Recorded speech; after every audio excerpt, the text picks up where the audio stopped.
Today's session is more about product in details. So we'll talk about US. I will talk about basically the admission, the application process, or how the country and the USPs are all about. Then I have my team member Swati, who's going to talk more about how exactly you can apply to those universities. She would also talk about some test and application documents and other details what are required. She will also tell you how exactly you will be connected to our team members for your day in, day out queries. Followed by that, we have Alok with us, who's from the visa team. We will also be talking about the visas a little in details, just to give you an overview of how the admission application and visa works with MapMyStudy. So I think we have most of you already joined. We will try and make the app, process streamlined. We would request you to type your questions in the meanwhile in the chat box so that we can take it through by the end of the presentations. We would want maybe just to have 3 presentations finished one by one and then have questions at the end taken by all the 3 departments together. So I think hope that would suit everyone. But before you forget any questions, please feel free to type those questions in the chat box and we'll be happy to take them one by one later. All right, so I think I will share my screen.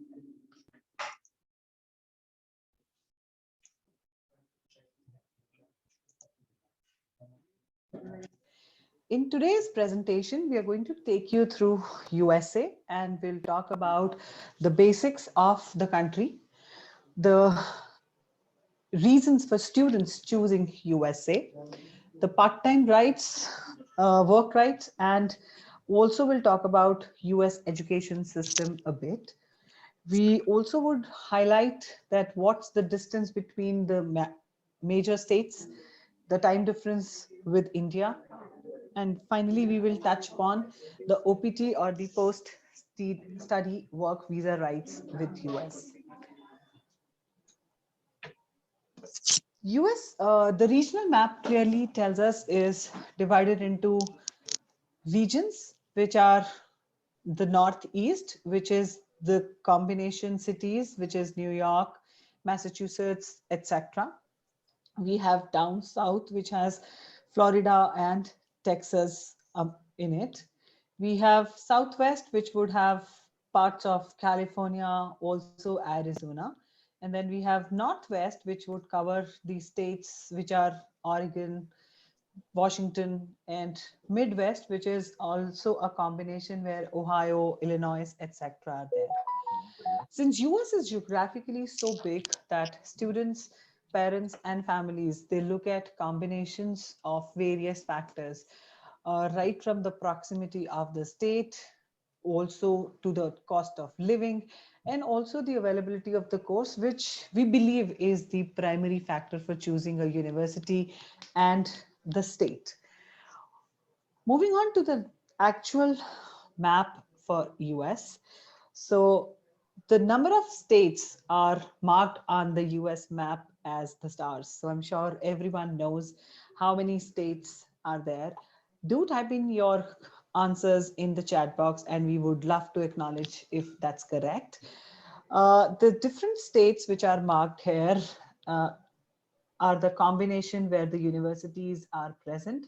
The East Coast broadly has New York, Pennsylvania, Massachusetts, etc. Down south has Florida, Louisiana, Texas, and the Western belt has California, Oregon, Washington. A lot of students select states on the basis of different factors which are appealing to them on personal choices. But we have seen students picking up California if they are more computer science oriented, since they have Silicon Valley, which has amazing job opportunities. People do select Texas, Florida, etc. because of the NASA, aeronautical engineering, and amazing jobs for computer sector as well. People do select New York and East Coast on the basis that they wish to have their life in finance or financial market. So those are the places they are happy to go. A lot of students also take mid of the US, which is Illinois, Indiana, or Ohio, or Missouri, since they are very, very cost effective, and the universities present there are amazing in terms of the courses they provide, the faculties they have. So the whole US has a control system which is done state-wise when it comes to education. And on the same basis, all the quality of education is maintained in the whole US. You could here very well see the size of the country on the map, which is the world map. It's been the third largest country in the world and the first in economy when it comes. US has North America. US is a part of North America, which is situated between Mexico to its south and Canada to its north. And in fact, US and Canada share the largest borders for exchange of goods and also the business, which is the largest coastal line between the two countries. And on top of everything, these two countries have amazing relationship. The education is given full consideration in either of the countries, so are the jobs. A lot of students would find American companies making their base in Canada, since the work opportunities in Canada are much better in terms of international students as they are in US. So there are easier permanent residency options and the jobs become easy to do. Moving on with the introduction a bit about the president who's just recently been elected and started the US as a president, Joe Biden. The monetary unit is American dollars. It moves, or it is between 72 to 76 on an average. The English is one of the is the national language, but in parts of US, the Spanish, French is also spoken. But everything is English dominated, so one can make an easy way out. The population of US is around 33 crores, which is in comparison to India much less, but it's a land which is very vast, so the population is nicely spread up. We would find the areas in the East Coast, which is New York, Massachusetts, densely populated, so is California. But the areas in the Midwest, they are sparsely populated. So that's why the regional areas or the states would always have lower expenses as far as living is concerned. Whereas the metro states like New York, California, Texas, especially Houston, etc., they are a little higher on the cost factor. The capital is Washington, D.C., towards extreme right, northeast, the East Coast, where we mentioned.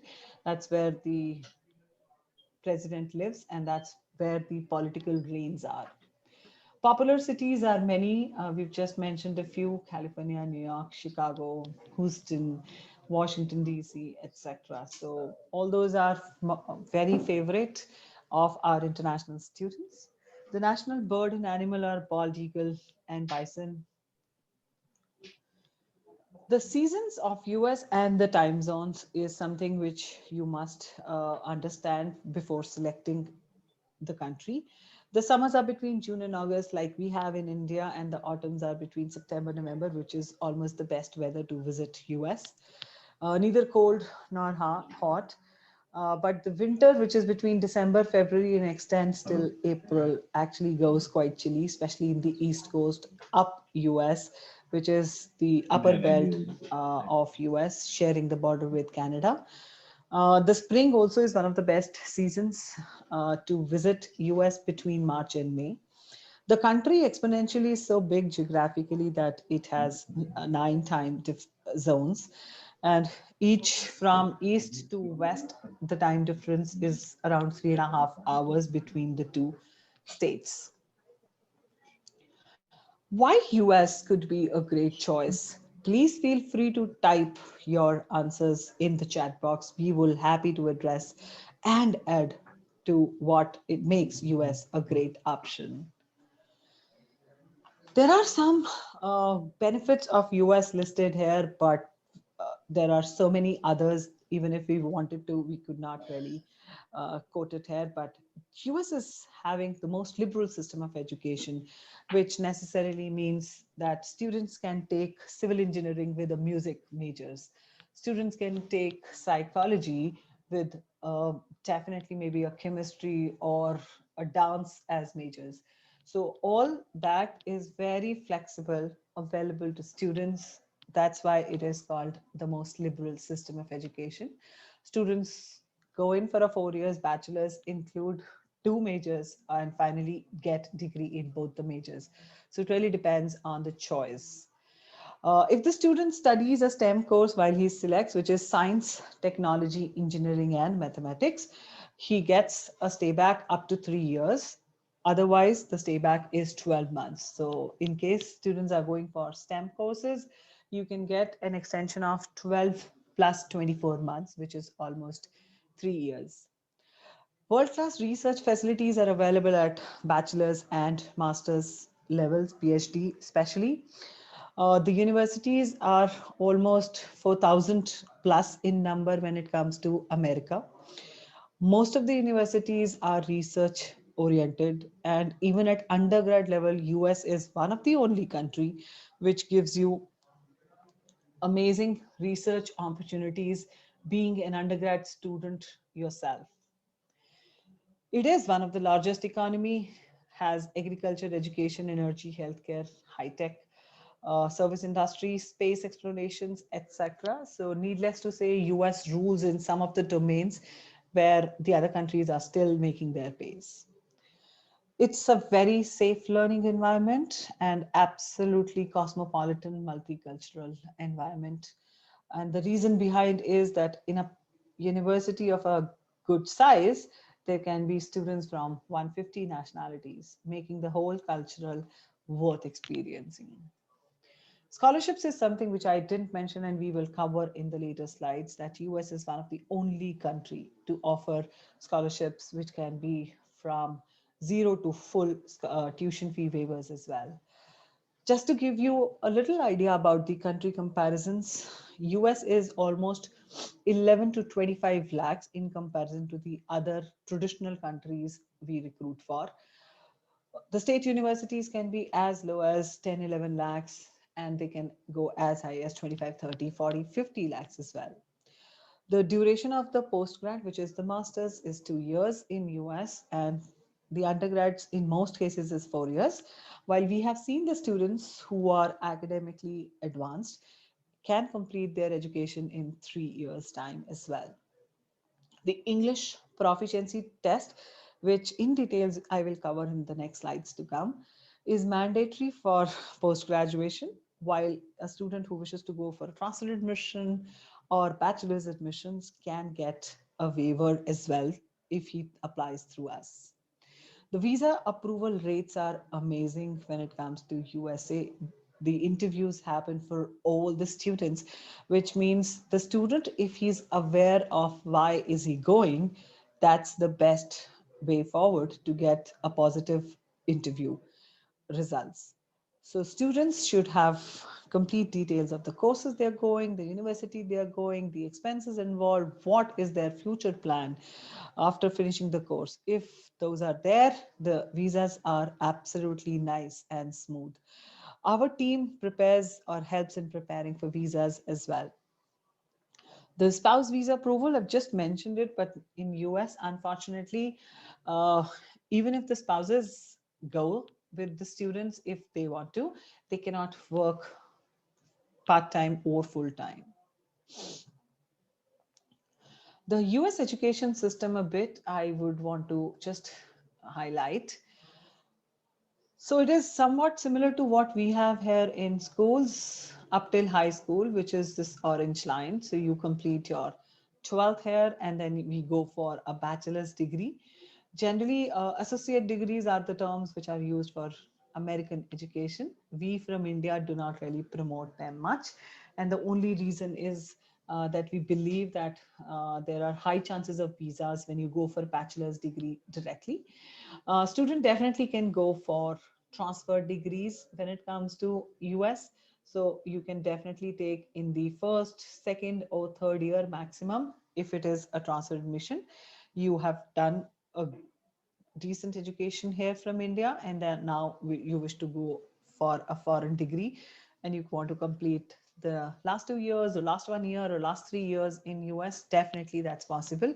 And we have amazing associations with the universities where you can make that possible. Post that, they have a master's degree, which is duration between 1 or 2 years. There are law masters, which are 1 year. There are some MBAs and MS finance courses also at great universities, which are 1 year in duration, but most programs are 2 years. Doctoral degrees or the PhDs comes henceforth after you complete a master's degree, you apply for a PhD. There are some professional courses like medicine, dentistry, veterinary, and law. We can separately discuss on those because those are not directly or easy available to international students, as they have their own separate international test required, or the licensing required, or the degree background requires. So as and when you have any doubt or query, we can take it separate. In the meanwhile, you can keep typing your questions in the chat box and we'll be happy to take it once the presentation is over.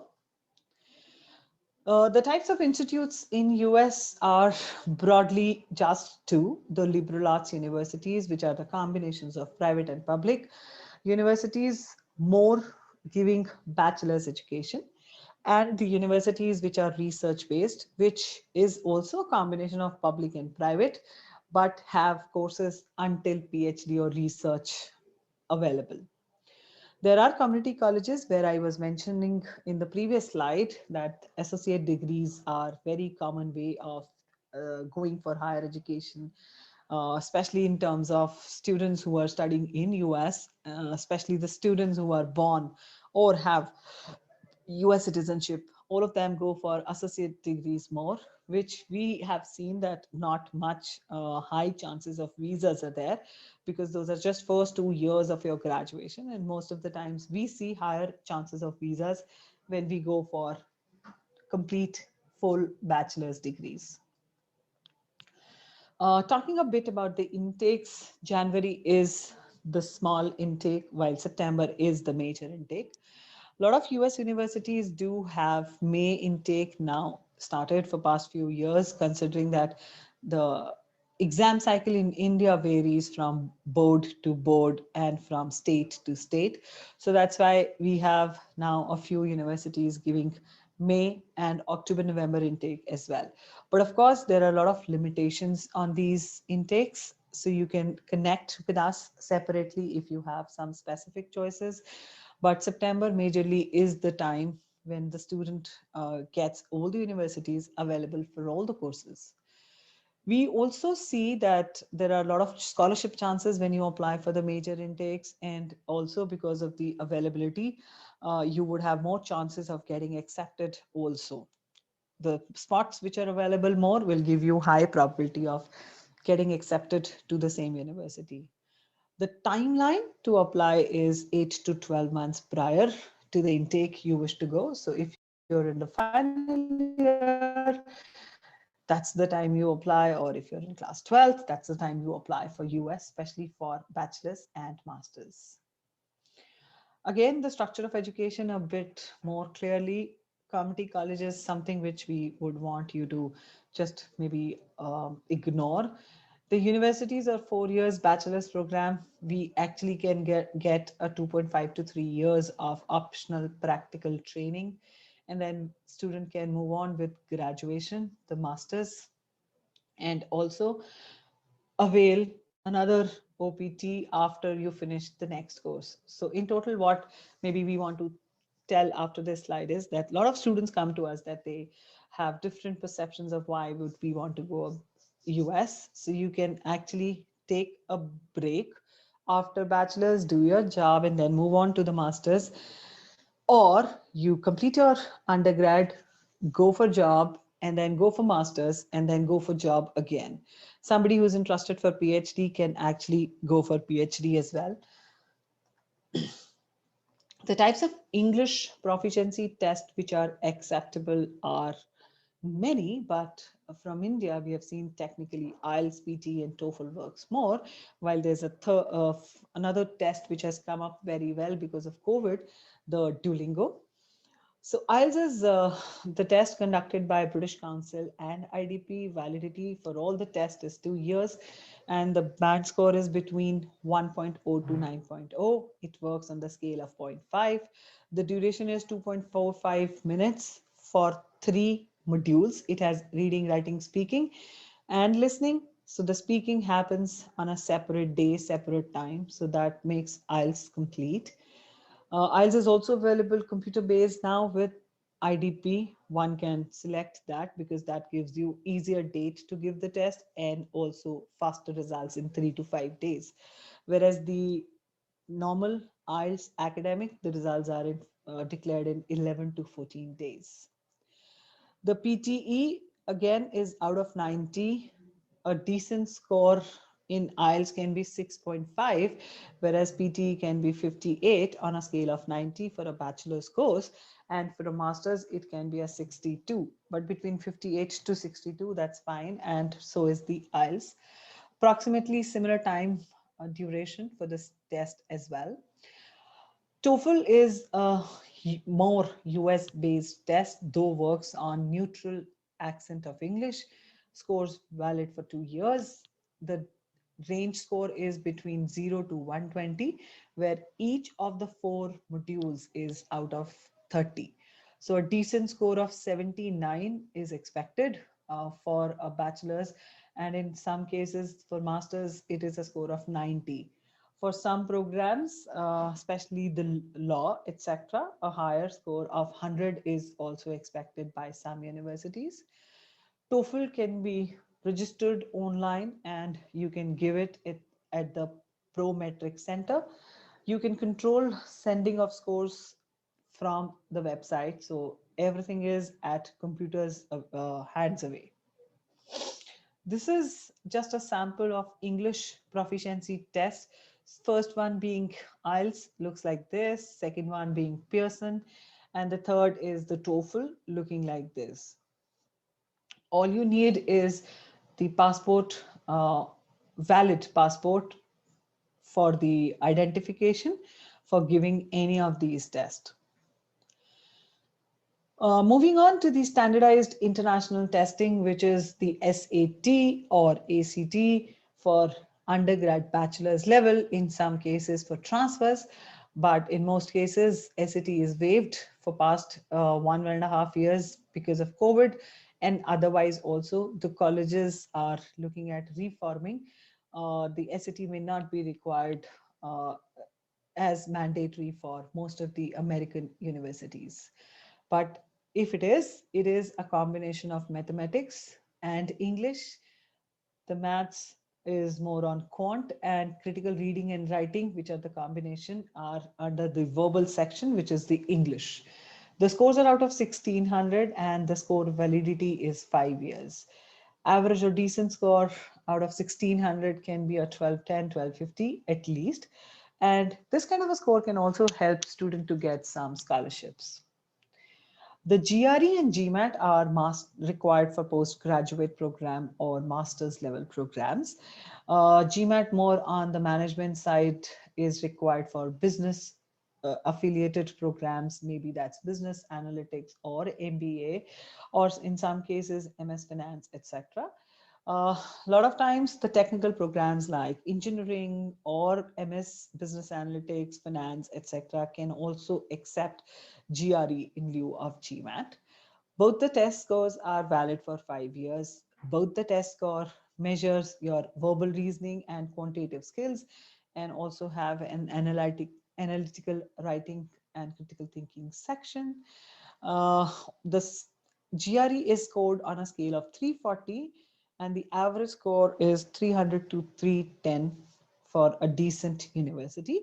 Higher GRE is definitely going to give students a better chance of admission and also scholarships.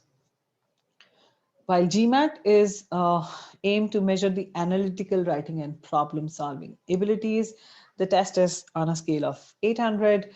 No one gets a 0, so that's the best thing.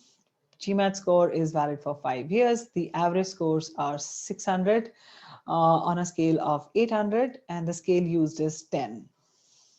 Uh, these are the samples of the tests, which are the SAT and GMAT, GRE.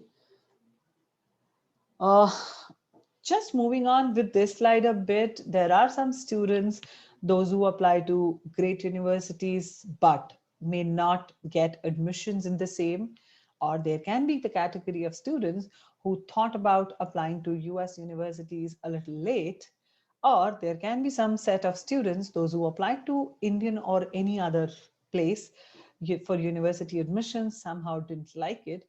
So for all these categories, since they were not able to get direct admissions to great universities, we have some pathway providers as well. So the Navitas, Intuor, Educo, these are the prominent names for those who are from the industry and know a bit about them, but otherwise we'll be happy to give more information. But if the student has a little decent or an average profile, or may not be able to match up with proficiency of English requirement at a university, or maybe is late in applying, we can cater to those students as well through our pathway providers. A bit of the talk about the universities in US. The universities in East Coast are New York, Columbia, UMass Boston, NJIT, State University of New York. There are 64 campuses in the SUNY portal. So all of these universities are not only highly ranked, but also have amazing course options available to students. A lot of universities are in our partner association, and we would be more than happy to share details on individual universities for whom you would require. The West, which is California Belt, San Jose, Washington State, California State, again, 23 campuses in the Cal State. San Jose also is a part of the same. University of California, there are 9 universities in this cohort, and we represent Riverside, MBA, MS Finance courses.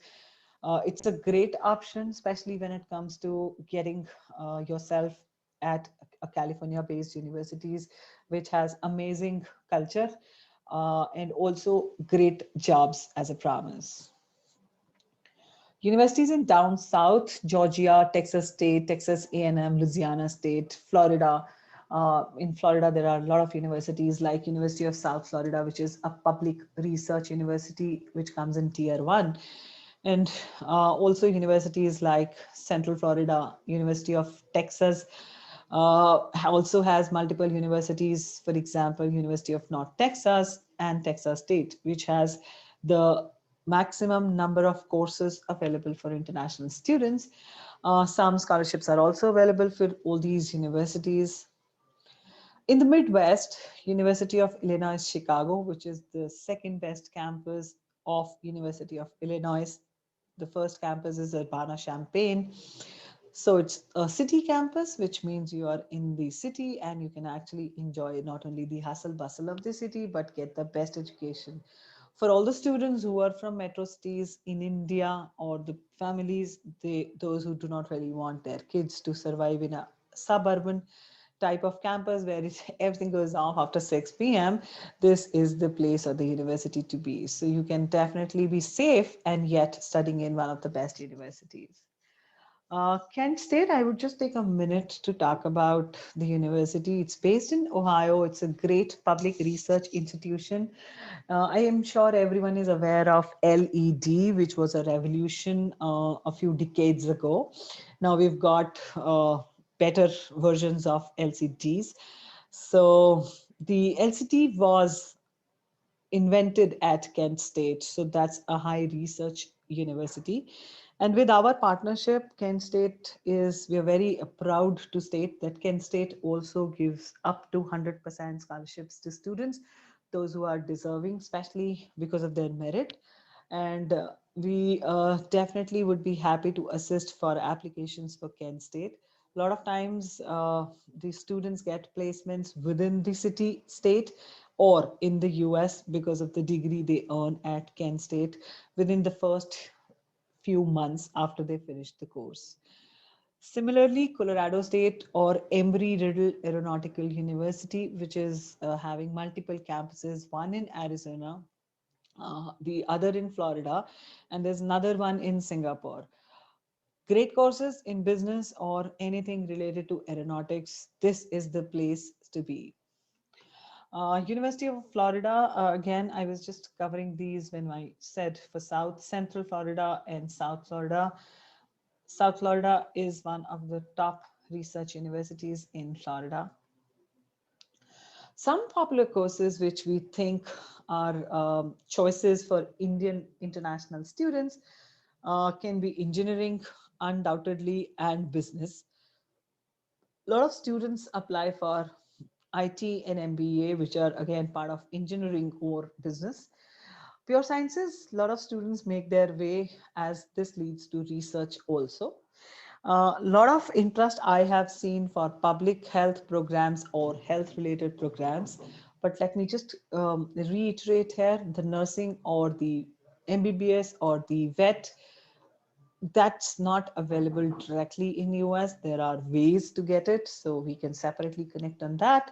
But otherwise, hospitality, a lot of jobs in Florida or maybe in California and also in New York. But health related, because of COVID, we have seen that it's worldwide in demand. The admission process is quite simple. We've been doing it for 22 years. You can trust our team on the same veterans of the industry. University selection and profiling, our teams and our experts really help the student to understand. First, they understand the student's requirement and then come up with the ideas for the universities, and based on the mutual discussion and acknowledgement, the universities can be finalized. The team helps you with the application form and the fee, the documents, the statement of purpose, and the LOR, which I will cover separately in the next slide. Also, I talked about the standardized test, which is IELTS, TOEFL, GRE, GMAT, or SAT, how to report them, how much is required. So anything and everything related to a particular university for the particular course can be given. US has a process when we have the admission and when we want to finalize the admission, the I-20, which is a legal document required for filing the visa. The team has complete experience for helping students for their I-20 documentation and further helping with the service fee payment and the visa processing.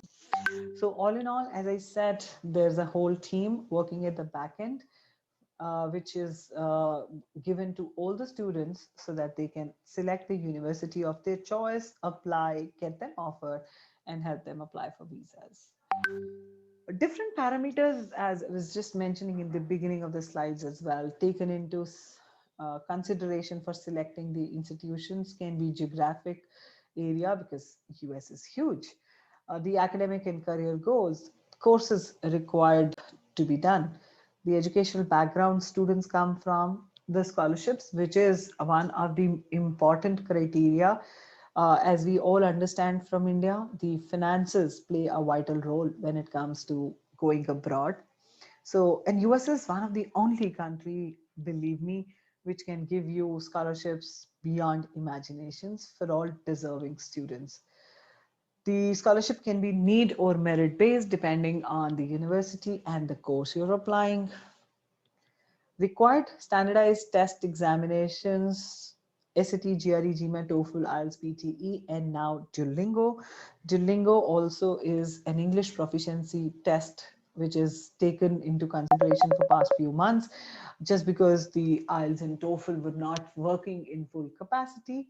It is still acceptable in most of the US universities. One, it is one third the cost. Two, it is easily available. And three, it is a fast result you get. So in 2 to 5 days, you get the results from the Duolingo, and the cost is just 50 American dollars, whereas the SAT cost is 110, GRE is 205, GMAT is 250, TOEFL is $180, and IELTS is 14,000 Indian dollars and 14,000 Indian rupees, I'm sorry, and PTE is almost 13,000 rupees. We also would consider, these points while making your documents for the universities.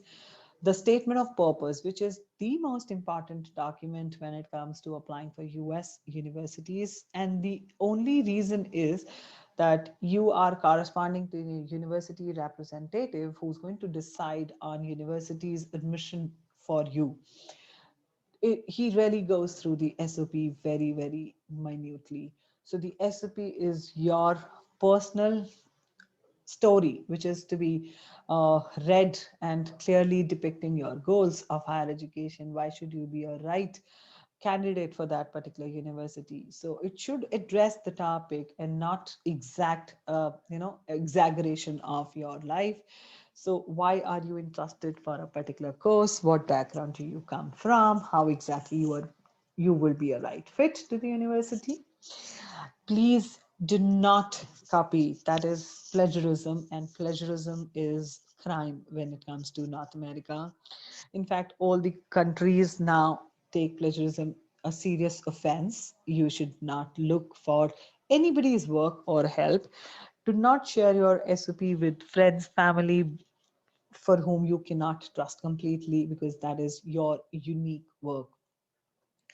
It should relate to relevant information from the past studies. It should actually talk about how exactly you can map your background or past background to the future of future education you're applying for. Please do a proper research and the department, especially of the college and for the course you're applying to. And that's because a lot of times we have seen that student writes one statement of purpose, applies to 6 different universities, and forgets changing even the name of the universities. So this person on the other side who's reading the application loses the interest if something like this happens. So definitely that is something you should keep it in mind. Do the research, write individual SOPs, get the best of admission possibilities from American universities.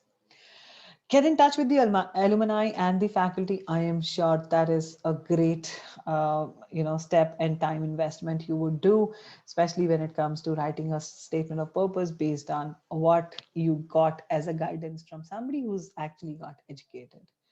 There can be other relevant factors, but these are the few important points we thought we would discuss. So similar stuff for recommendation letter, the academic performance and scores. Though your academics are very clearly stated in the transcripts, but at the same time, if the recommender talks about it, everything gets a testimony. If the recommender knows you better, rather than focusing on the status of the recommender, you should focus on how well he knows you as a student, how well he knows your character, how well he can talk about the extraordinary achievements and characteristics student has. Also, if he can talk about the work, lab trainings, knowledge, leadership skills of the student, behavior skills of with peers and teachers, that really makes the letter of reference very specific to the student rather than talking generic about what all the others are doing. So I think LOR, SOP, those are the subjective matters of the application. And if taken seriously, can really make an admission decision positive for even a mediocre academic oriented student. Keep these things in mind because that's most important for all the students. Touching absolutely a very sensitive topic for the OPT or CPT. OPT is called optional practical training. The duration can be 1 year minimum to a 3 years maximum, and it is available after every degree we complete in US. We can avail once the OPT. So technically, if somebody is wishing to go for bachelor's, should complete 4 years or 3 years and then apply for an OPT, and then if needed can go for masters.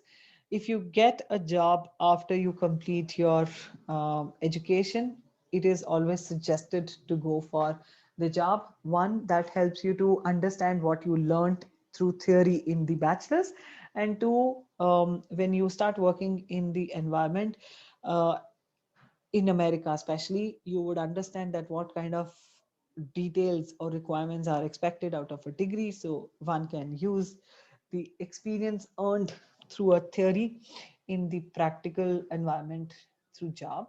And based on the industry experience of working for some years, students can avail masters and then go ahead if required, because sometimes we really need another degree in America, which helps us to take a vertical growth in our career when you need it. And it is absolutely fine. We in India have a culture that we want to finish the education in the continuation and then move on for job and settlement, while in other Western countries, students look for education, then skill oriented job, and then at any platform during their journey of career, if needed, they look for jobs. So definitely you would find that age difference also gradually when you apply. There can be a student of 32 years of age in the same class, where an Indian of 24 years of age studying for an MBA degree. So all that definitely helps you to get better out of the degree you do. Green card, which is the permanent residency or permanent settlement in US, is a long time plan. And if you need, we can talk separately on that. But for now, after we finish our bachelor's or master, we can actually go for 1 to 3 years. And remember, I talked about STEM programs. So STEM, it is three. Non-STEM, all business, most of the programs will give 1 year of stay back. We work, and then for working full time, we need an H-1B visa. Once we have the H-1B visa, we can apply, we can have jobs. And then for applying for green card, it's a little longer process. Generally, we would advise you should take help from the attorneys and go ahead, but definitely that's the land of opportunities. I'm sure there can be many waiting for you as well. Talking a bit about how many hours a student can work. International students are allowed to work part-time legally in US, which is during their degrees of master's or bachelor's, which is 20 hours per week. And if it is a holiday or an official summer break, you can work, students can work 40 hours a week. The average wage generally varies from state to state. So it's almost $12 to $14 in US, and generally students can get jobs in within the campus, in library, cafeteria, or as a research intern, or outside the campus. There are lots and lots of jobs available. A lot of Indian international students do the jobs. And please remember, while we go for jobs, it is not only helping you to get some money, but it's also helping you to develop the networking. Because tomorrow, if you want to make or go for full-time jobs, each internship you do or each job you do as a part-timer may get you a full-time job as well. Just a little idea about the distance and the time difference from India to US, maybe just to give a little vague idea for how to counsel students or how the students can look forward to making the decision. From India to New York is almost roughly $12,000, 12,000 kilometers. Time by flight is almost 14, 15 hours, and there are direct flights available as Air India, Air Canada. So you can definitely have that in place. Time difference can be 10 hours, 30 minutes, and 9 hours, 30 minutes, depending on when the time is. North America follows daylight saving from November till starting off the spring. So that really makes it very, very convenient for students to remember. So the Los Angeles is almost 17,000 kilometers, while Chicago is almost 13,000 kilometers. So is Denver, around 12,400 kilometers, and Washington, 12,000 kilometers, almost 15 hours flight. Lifestyle in US also is, we think, an important slide for you to just cover, think beyond tuition fee, because that's just one expense. Other than that are the insurance, other than that are the lifestyle expenses, which can be traveling, food, accommodation, grocery, miscellaneous bills, etc. So on an average, we have seen that the cost per household can be $1400, and if it is a city which is having annual cost of 3462, that's how they spend money. But the average expenditure for a city which is less costlier can be 700 per month, to a city which is more like metro or absolute urban city can be 1500 US dollars per month. And the combination can be definitely your housing, your grocery, and your rent, which is very, very high, especially when it comes to places like New York or Massachusetts or Los Angeles, etc. Lots of students and families come to us for knowing that would the child be homesick or will he get an Indian food? Believe me, you would get much better quality food, and you would have no homesick feeling, especially in terms of food, whether that's the sweets or whether that's savories. We have lots and lots of Indian cuisines, right from snacks like golgappas to normal traditional foods. In fact, you get traditional regional foods from India as well now, very well available in the cities where a lot of international students go. For example, New Jersey, New York, Texas, California, Chicago, etc. So absolutely no problems, even for students, those who may have vegan, dietary issues, they can have absolutely no issues for arranging for food. And also students who are vegetarians, absolutely no problems. This is the format for taking an advice for anyone who wishes to ask for what universities can be applied, and you can take, we will send it to you, and in case you have anything, you can just write back to us. We'll be more than happy to help. Finally, finally, I would just want to say thanks to all of you for attending session. And we look forward to having the next presentation. But before that, I think I will hand it over back to Nirja. She will take it forward for the next session. Thank you, Nirja, and thank you all of us. I am just there. We will have all the questions answered very soon. Over to you, Nirja. Thank you, ma'am. Thank you very much. And I think now we can take a bit break. This session is quite informative, and we got lots and lots of information. So we'll just take a 5-minute break, and then we can, start again.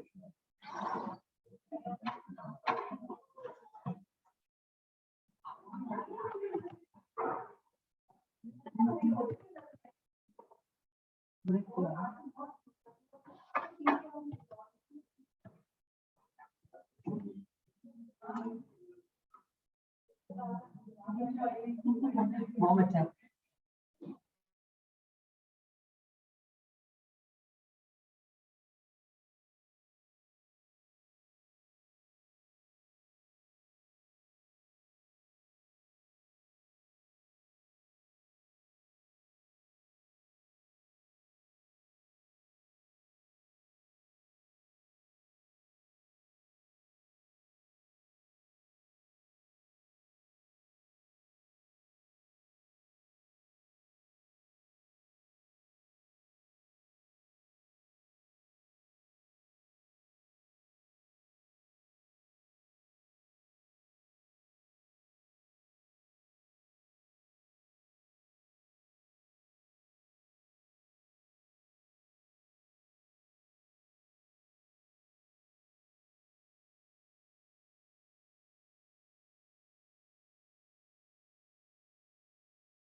মোৰো কিতাপখন লৈ যাব।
Welcome back from the break.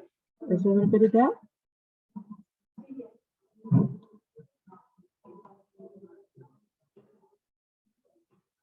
Are we there?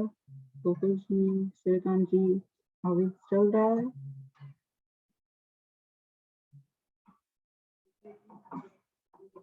Yes, madam, we are still here. All right.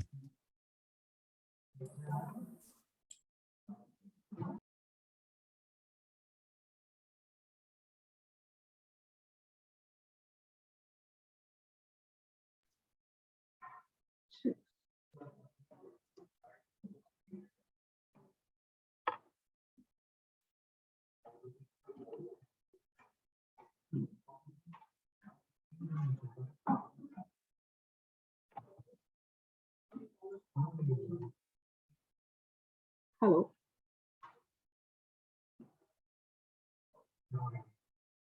Oh, now I would like to hand over the session to Ms. Swati. Swati will be taking Hello. forward. Hello. Hello. Hi, everyone. I'm Swati and I'll be briefing you about the US admission process. So I'll just share my screen.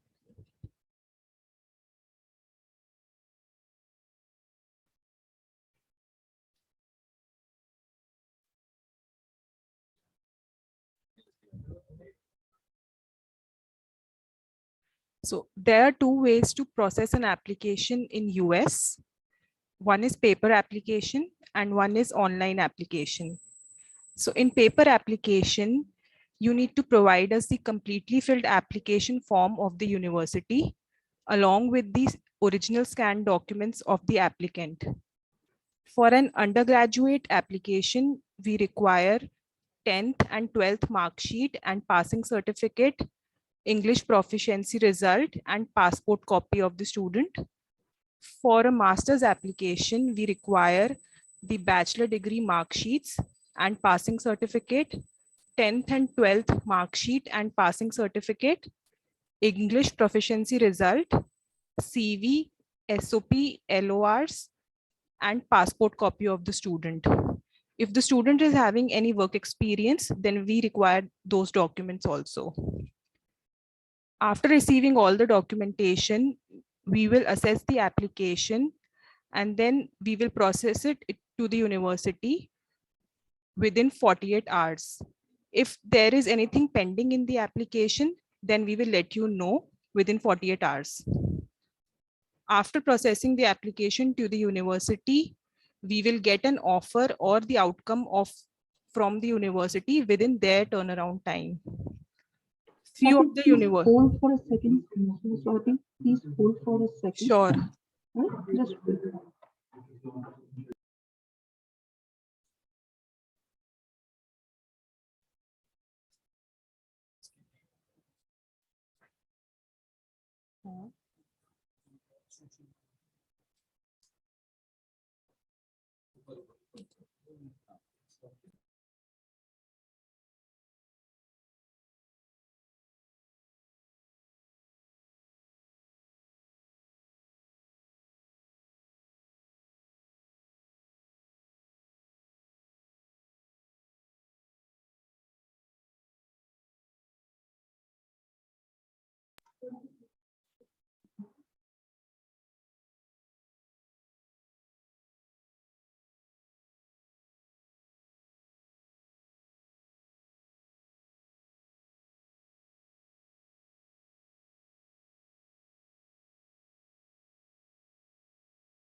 Hello, sorry, there was some technical issue. So few of the universities that follow the paper application process are George Mason University, Oregon State University, Shorelight Group, UMass Boston, University of Illinois, Chicago, and Fontbonne University.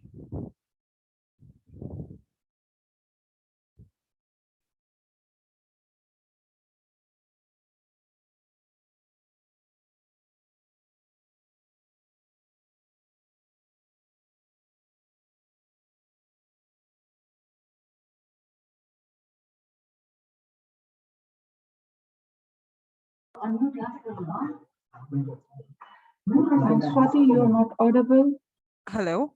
Yes. Yeah, I'm now you're- audible now? Yes. So the next is online application process in which the counselor, which is you or the student, needs to fill the application on the university website. And after filling and submitting the application, you need to provide us the original scanned documents of the applicant. The documents remain the same as it mentioned. We will then coordinate with the university for the application outcome and further process. Few of the universities that follow online application process are San Jose State University, University of North Texas, Kent State University, California State University, etc.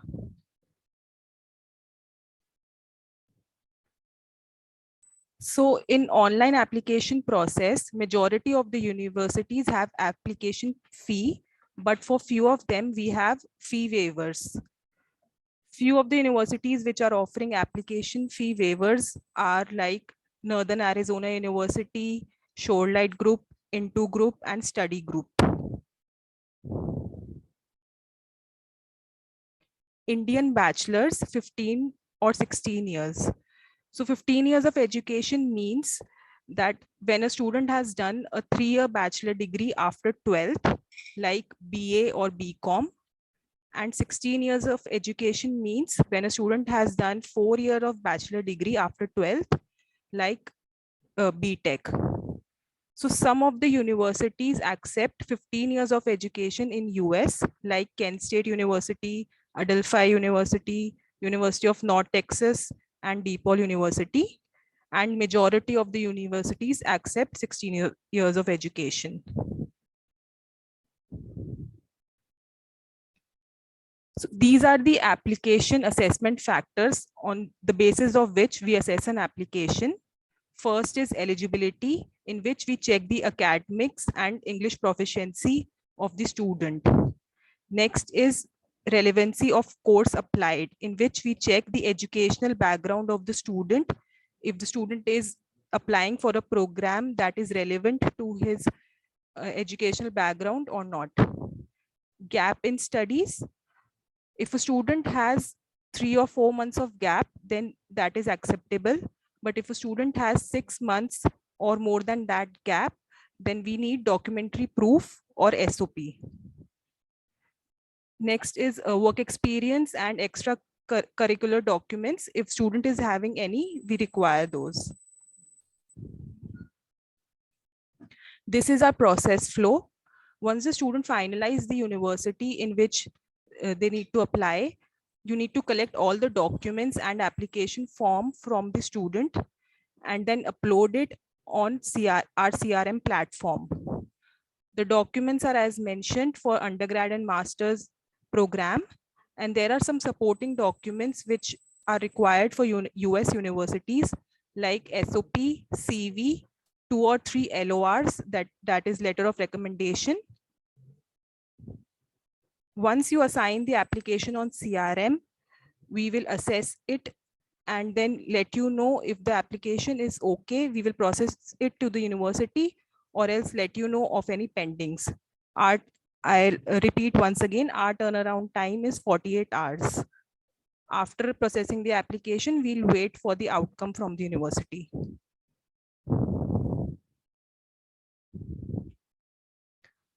After processing the complete application to the university, the student will either receive an offer letter or a rejection. If the student receives an offer, then and finalizes the university, they need to show the funds as per university requirement for I-20. After submitting the documents, the student will receive the I-20.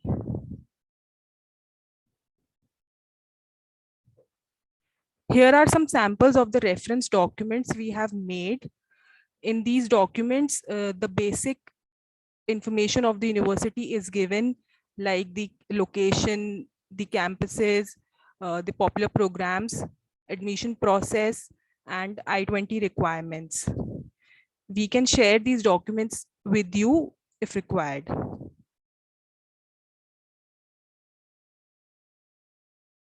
Here is a sample of application form. On your left side, you can see a completely filled application form, and on your right side, there is an incomplete application form.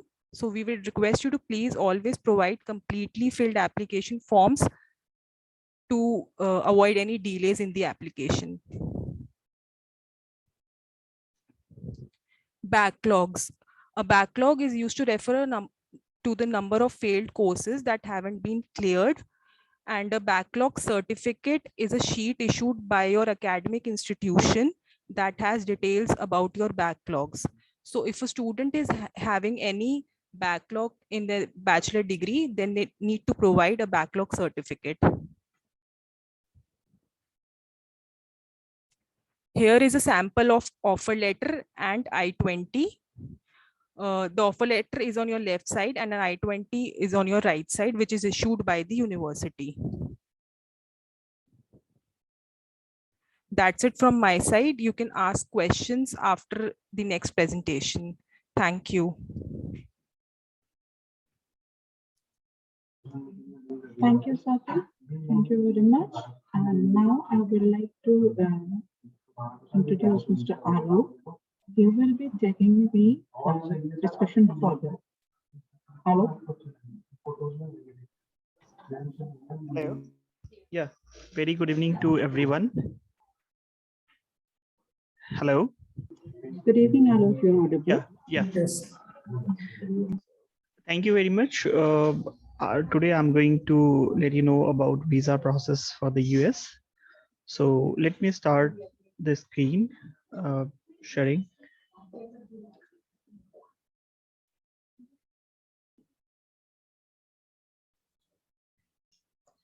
Fine. So today we are talking about a student visa, how actually we need to process for the student visa application submission to the High Commission. So we'll just talk about one and one. So let's start. First of all, we receive the I-20 from the university. So basically visa starts from here. So once we receive the I-20 from university, we next we pay the service I-901 fee. That is the online payment of 350 USD.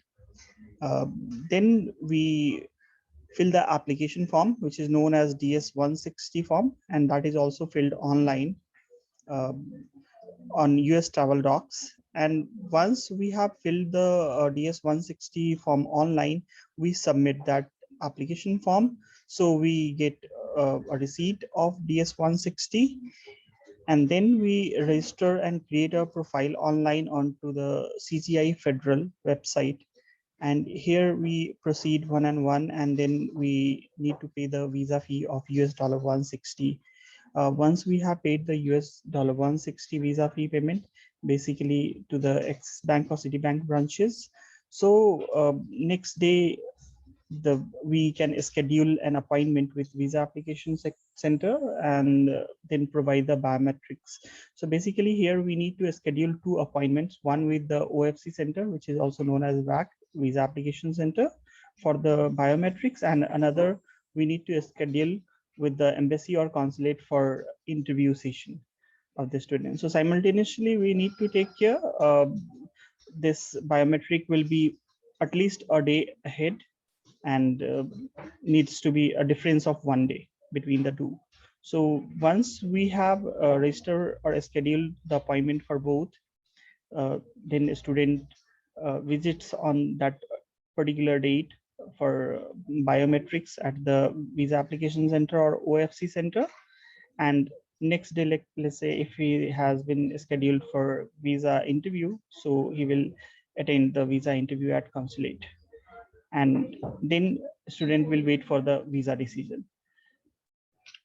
So now here we need to understand what is DS-160 and what actually we need to fill.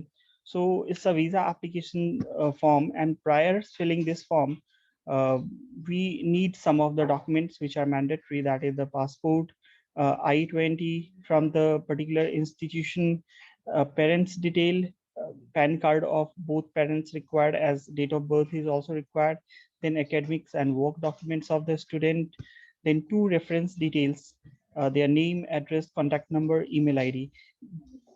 Here, those 2 references need not to be from the family member or relative. They may be the friends or family friends. Then once we have filled the DS-160 form, so now here we need some documents and documents required for F1 visa application. So F1 is the student visa application, which is known as F1 in US, student visa. So here, so a valid passport with validity date at least 6 months beyond the period of stay, and photograph, original mark sheet, provisional certificates from 10th to the highest score set of exams like TOEFL, IELTS, GRE, GMAT, a printed copy of DS-160, which is the online application form. That printed copy of online application form is only for the reference. So here we required the confirmation page of DS-160, then interview appointment letter. We required original and copy of that. Then form I-20, which is sent by the institutions, visa fees and service fee payment confirmation receipt, and then bank statement for at least 6 months, showing that student have enough funds to pay for their first year expenses, which includes the tuition fee and the living cost. And here we need to take care that needs to be either in the name of a student, applicant, or parents or guardian. Then income proof of sponsors is also required, which includes the IDR, Form 16s, or other business proofs. So these are the documents which are required for F1 visa application.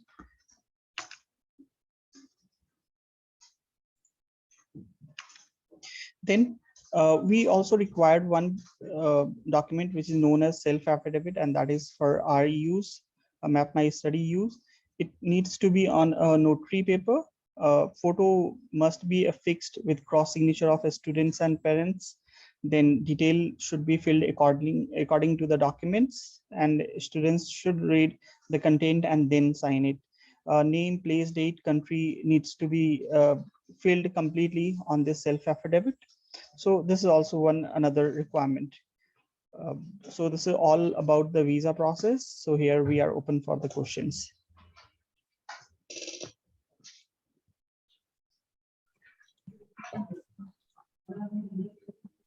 Thank you, Alok. And now I would like Nidhi to, so that we can start off with the question answer. Nidhi, as we can see, there are a few queries in our chat box. If you can please answer that.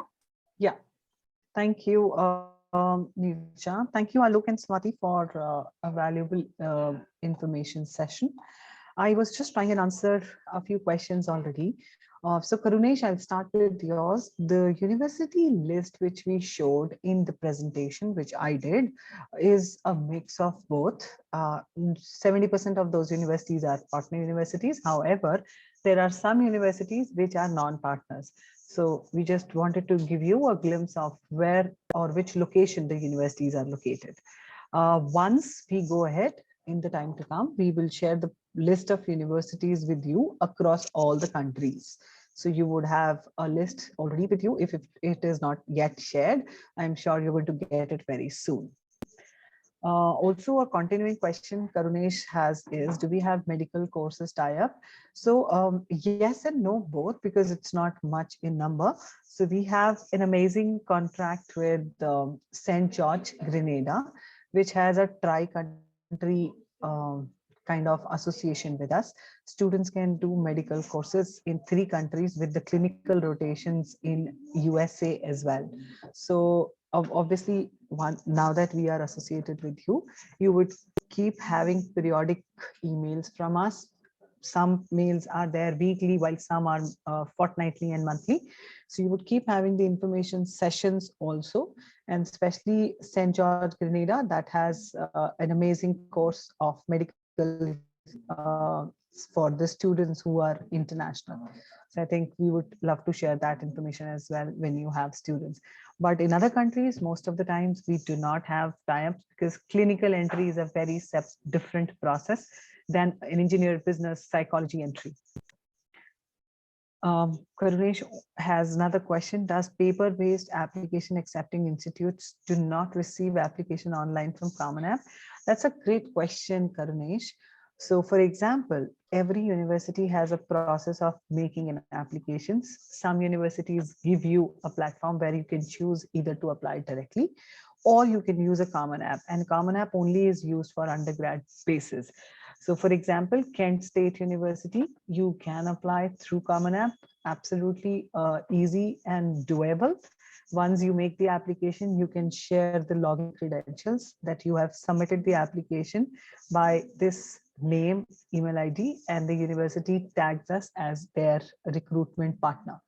So the answer is yes. If it is available on Common App, most of the times it is definitely the process. In some cases, you get benefit of applying directly. Maybe there is an application fee waiver, or there is a separate application which is much smaller in size. So you can definitely do it. And I think if you mentioned Common App, I'm sure you are aware that how big or how lengthy the application is for Common App. We have some universities which are directly applied through a paper-based application, you don't need to get into Common App. You don't need to have reference letters or anything else to support your application. So I think in some universities, Common App is the only way, while in some other universities, that's a alternate route, I would say. All right, so we have Hitesh. Please give more information on letter of reference, why multiple LOR needed. Okay, that's a good question to Hitesh. Letter of reference is generally accepted at universities, whether it is a grad or a master's level. And the only reason is when you apply, it is a very subjective application you make, in the sense you give them your academics, you give them your letter resume, you give them a statement of purpose, which is more related to why this particular course or the university is the right fit for you. But then who's going to testify all this information for you? And then there are a lot of students who do internships, projects, or paper publications with their mentors, professors, and guides.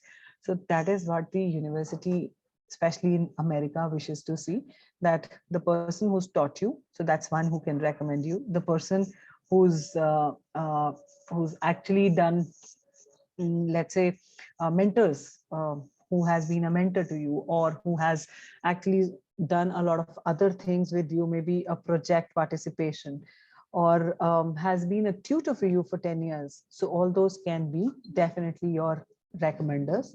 So a recommender generally is a person who knows you as a candidate for higher education, can contribute to the university that what skills do you student has, in addition to all the objective matter of his application, good grades, good standardized test scores, but these are his intrapersonal skills and maybe academic skills also in some cases.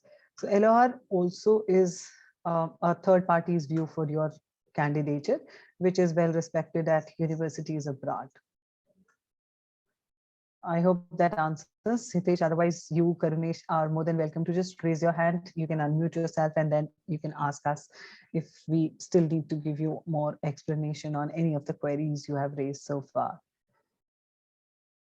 I have another question from Lata. Is blocked show money students need to show like Europe? I think, Alok, I will let you answer this.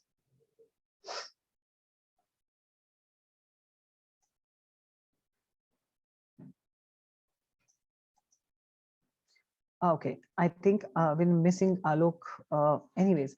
So Lataji, no, you do not need a block account like in Europe. In fact, US is the paperless visa, which means you can actually go in with your basic documents of I-20s and other legal papers. We advise students, because January 2021, which is this year, they had started expecting the financial documents to be accompanied along with your visa application, but that's not a mandatory document. So you don't need to hold the fund in any of the accounts and block it. Of course, when you need an I-20, which is the second step after you get the visa, after you get the offer letter, that is definitely you need to show liquid money in your bank account. But that money can be 1 day old, 4 days old, or 10 days old, or 6 months old. It doesn't matter as far as it is liquid form of money, but you don't have to block it. All right, moving on to Radha. If student's choice is with the combination of partnered or non-partnered options. All right, so that's an interesting question, Radha. I'm glad you put this forward, and I think that is meant for everyone. So the association Map My Study we have with our advisors is that please, whenever you're sending students and there's a commercial exchange between us, that can only happen for a partner university. So I think the first and foremost thing of this association with you is that the 370 universities which we have direct partnership and the other third-party associates, those are also open to you. You can recommend student universities from those lists, any country, we don't mind. And the commercials which are equal to all, I mean, there's absolute transparency for all the advisors. So the commercials which are settled between us can only happen with those partner universities. So the non-partner universities do not come into this lab. For example, you may have a student who wishes to apply to Harvard, Cornell, Columbia, etc. Of course, my team is expert enough to help you there, but at the same time, there is no commission structure there because universities don't pay us. And two, we charge students. So hence we will charge you. So that's a reverse process. So I think connect with us on one-to-one basis and we will take it forward. But at this moment, I think I will suggest you to stay in touch with Nirja's team for the partner university list you have. And believe me, that's an extensive list. It is only US we're talking about today. In the days to come, we'll have Australia, UK, Canada, Ireland, etc. as well. You would have a lot of universities to sell. But of course, I agree, students will come to you for other than those universities. So as far as today we are concerned, I will not say that we look forward to have those students from you because that's a different processing altogether. But in case you have, please feel free to connect with Nija. She will connect you to our team, and then from Map My Study, we will take into that account for that student. I hope, Radha, I've answered your question, but if you have another one, please feel free to unmute yourself. All right, Hitesh, in paper application, need to apply for multiple university or one, and the fees applied to That's a great question, Hitesh, and I'm happy that you guys are bringing up those intelligent questions. So paper application is just one application in some cases. For example, we have a group where we have 14 universities with them. So you fill in one application that actually information can be used for all those applications. Fortunately, those 14 universities do not charge us for application fees, so you get waiver for all those. While there are other universities where you might fill a paper application, but you have to pay a $50 application fee. And I'm sorry, the application fee is non-refundable always. So first, we would want to suggest you universities as per students' profile, and because US is a big country, there are a lot of options, and there are a lot of options of universities also with us. We will try and give you the best match universities, but US, the application process is very holistic. So for example, if I can guarantee you admission in a UK or an Australian university because you have 75%, in US, I can give you an 80% guarantee, but I cannot be 100% sure unless and until you apply. So, but then wherever you apply, the application fee goes to the university, and hence it is non-refundable. Rahul, how much is the cost for an undergrad education in US and UK? We will cover UK in the next few days, but just to give you an idea, US, the universities are broadly divided into state universities and private universities. So the state universities will always have a lower expense, in the sense the tuition fee can be as low as $16, $17, $18, or $20,000. $20,000 is roughly 12 to 14 lakh rupees. And the living cost every time, it is around $10,000 to $16,000 depending on the state. So if it is the cost, it is between $18,000 to $20,000 for a public or a state school, while private universities, like we have an amazing university called PACE, St. John's, the universities are as expensive as $52,000 for a 1-year tuition fee. Of course, there are scholarships available, but then that is how it is. So it can be anything between 15,000, 15, to a 50,000 or above for those slabs of universities. That's an undergrad cost, and the degree duration of US undergrad is 4 years. UK typically it is between 16 to 18,000 pounds, and it can be as high as 25,000, 27,000 pounds.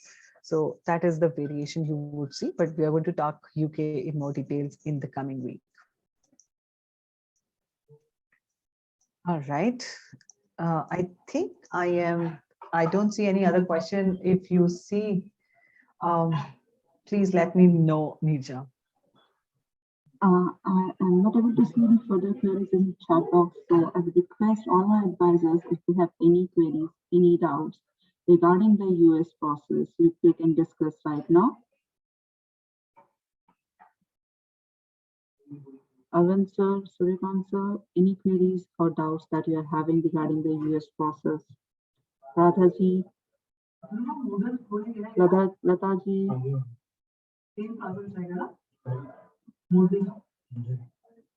Sujan sir, if you have Shankarji, if you have any queries related to US process. I think there is a query from Hitesh sir, no? I will. Yeah, I just saw that. And guys, it's okay if you're not asking us questions today because it's a way to know each other. In the coming days also, we will be seeing each other. The only thing is we will soon after this presentation today have your Moodle account details. I'm sure have been either shared with you or would be shared with you, where the recorded session for today and other reading material for US is available. Do take out time, go through those things, and then get back to us individually if you have more queries. In the meanwhile, I'll just take these questions. Hitesh, age limit, also want to know if gap of education is needed. Okay, so Hitesh, US is one of the countries where age is no bar. Even at my age, I can go for a course which I want to do. The only thing is I should be able to get the visa. So age is absolutely no problems, especially students who do engineering and then work for 5, 7, 10 years, they go for MBA. All the university needs to have is a complete resume, which actually describes what have you done so far. So gap, if it is justified, or gap, which is explainable, I don't think US ever has any issue. The only thing is when you go for your visa, then also they ask you if you're 22, that is traditionally the age for going for an undergrad or a master's. But if it is 45, why, what make you, think that you need to go for a higher education? If you're able to explain that convincingly, I have a lot of government bureaucrats coming to us. They get education fund and also the leave from the government, and they go for PhDs when they are aged 45, 48, 52. So all those things US really welcomes, and we don't have an issue for visa, especially if the university you have chosen is good. Okay, so Lata, can a student study first year of undergrad in India and continues from second year in US? Of course, now, yes, absolutely yes. But earlier it used to have a lot of limitations because students needed to go to America in order to not only get benefit of good education, but also get advantage of the other things coming along. Maybe that's part-time work or a good lifestyle, or maybe a cosmopolitan exposure. Nowadays, especially with pandemic, online studies is one of the favorite medium because the parents are convinced that students are safe in their home countries, especially with the new COVID stuff going on around us. So yes, it is definitely possible. In fact, also is possible transfer admission. I think we didn't talk about in our slides.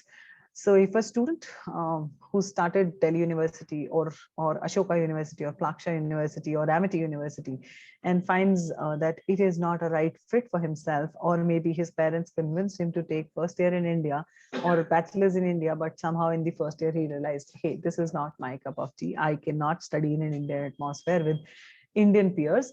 So we help them for transfer admissions. Most of our university partnership works for transfer admission as well. So you can actually study in India for first year and you can take a transfer to second year of American university. Few things one needs to remember for transfer admission is which university you have started your course, what courses you have taken, and how much GPA or percentage you've got. So they map the courses with what they teach in their universities and eliminate the common ones. So for example, for a 1-year course here in India, students can get a benefit of full 1 year if it is typically an engineering course from a high-end university. Whereas if it is a psychology or a BCom pass course, you would get lesser credits transferred.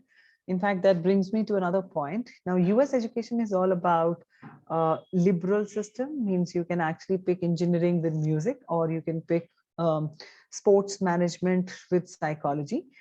It can be a combination degree at undergrad level most of the times. For masters, we believe that students look for specialization. So individually, if you go for a bachelor's degree, which is 4 years, you need to do 30 credits per year, which means around 120 credits for a bachelor's degree. Also for a master's degree, it varies from university to university, course to course, but typically somewhere around 30 to 32 credits, up to 48 credits also some universities have. So each individual university, as I said, 50 states, 4,000 universities, typical education system is similar but is governed independently by states. So if a California based university has a program which has 48 credits for a master's in engineering management, a similar course of master's in engineering management at State University of New York Oswego may have only 36 credits. Doesn't mean that they teach you less. It might reflect that Californian University had a trimester and they make you do more credits. That is how they calculate the syllabus.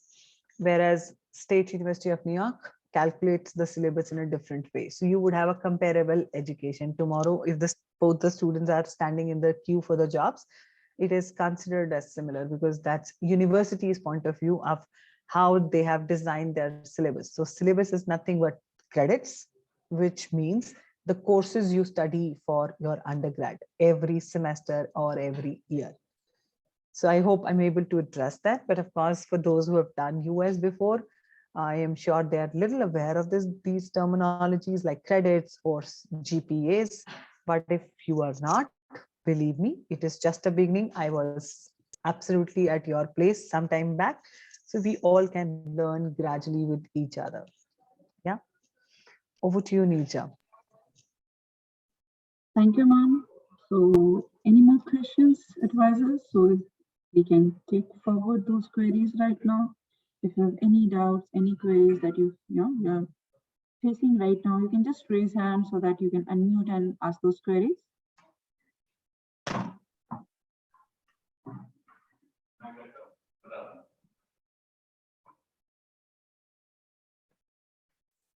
That's okay. Then we can wind up today's session. Right. Thank you, ma'am. Thank you for the some wonderful information that you have provided. And we are looking forward for our next session. That is for the Australia. We will be conducting on Monday, 20th December. So we will be able to see you all on that session, right? Thank you very much. Have a nice day. Bye-bye.